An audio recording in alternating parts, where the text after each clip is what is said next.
Patricia Evans, The Verbally Abusive Relationship, How to Recognize It and How to Respond.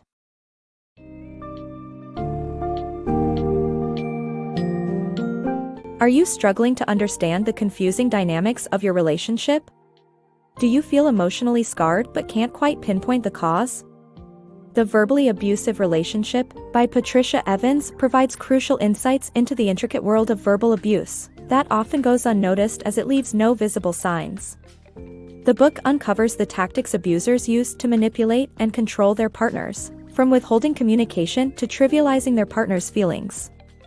It highlights the complexities of power over and personal power dynamics in relationships, and provides guidance on recognizing the unsettling symptoms of verbal abuse.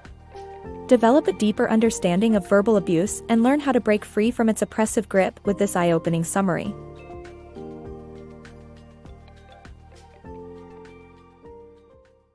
Silent suffering. Victims of verbal abuse endure emotional scars that are not always visible. Verbal abuse is a means of control that occurs in private, leaving the victim confused and isolated. The abuser often denies their wrongdoing, which leads to a sense of powerlessness for the victim. Moreover, verbal abuse is often linked to physical abuse. Signs of verbal abuse. Verbal abuse can take many forms, and the victim may find it hard to recognize. It is the responsibility of the abused partner to identify the mistreatment, as abusers might be unwilling or unable to change. This article presents some symptoms of verbal abuse that individuals in a relationship should be aware of. These symptoms include feeling bewildered due to frequent and unexplained anger, inability to resolve conflicts, feeling confused because the abuser's response does not match the intended message, reluctance to talk about feelings, taking a contrary position to prove a point, difficulty clarifying double messages, and being caught off guard by unexpected reactions or broken promises. 2 forms of power. The book discusses 2 forms of power: power over and personal power. Power over involves control and dominance, while personal power relies on mutual cooperation and co-creation. Relationships based on power over can create winners and losers, while relationships grounded in personal power focus on partnership and shared responsibility. Living in different realities can occur when one partner is oriented toward power over, while the other is not. Resolving issues together is the focus of relationships grounded in personal power, while power over partners often create destructive patterns. Verbal abuse can occur when a power over partner uses words and intent to control or devalue their mate. Unveiling the cycle of verbal abuse. The abuser exercises power over their partner and manipulates them to retain control. Verbal abuse, disguised as irritable, unpredictable, and explosive behavior, closes the door to genuine communication and intimacy. Anger is the underlying emotion that fuels the cycle of abuse, making the abuser feel better while their partner suffers. The book takes us through a snippet where Bella and Bert's reality clash, with Bert denying his explosive attitude, resulting in no cooperation and communication.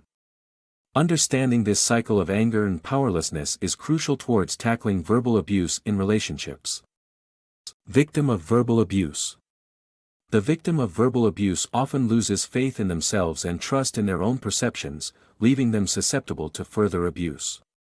The abuser's verbal tactics can be subtle yet extensive, leading to self-doubt and loss of confidence in the victim.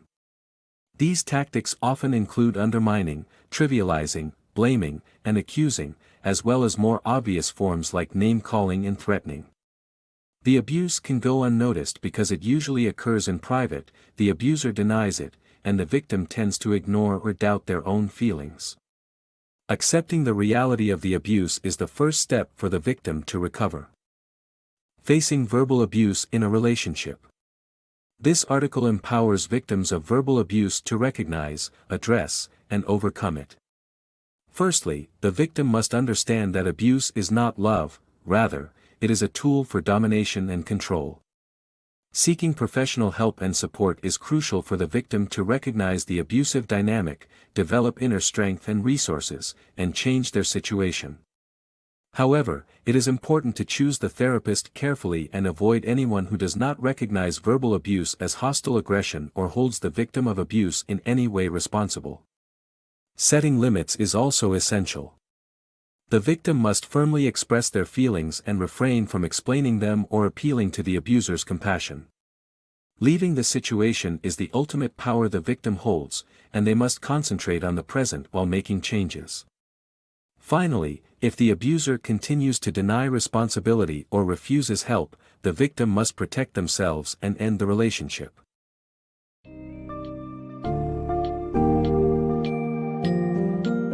In summary, the verbally abusive relationship divulges the complex and devastating nature of verbal abuse that is often shrouded in ambiguity. The book brings to light the manipulative tactics employed by abusers, the underlying causes of their behavior, and the effect it has on victims. Recognizing verbal abuse is a crucial first step towards emancipation from its hostile confines. Seeking professional support and setting precise limits can assist victims in regaining their confidence, resilience, and ultimately control over their lives. Understanding and acknowledging the stark differences between power over and personal power dynamics can facilitate the healing process. Ultimately, the choice lies with the abused partner to reclaim their sense of worth, accept the painful reality, and make the necessary changes to transform their lives.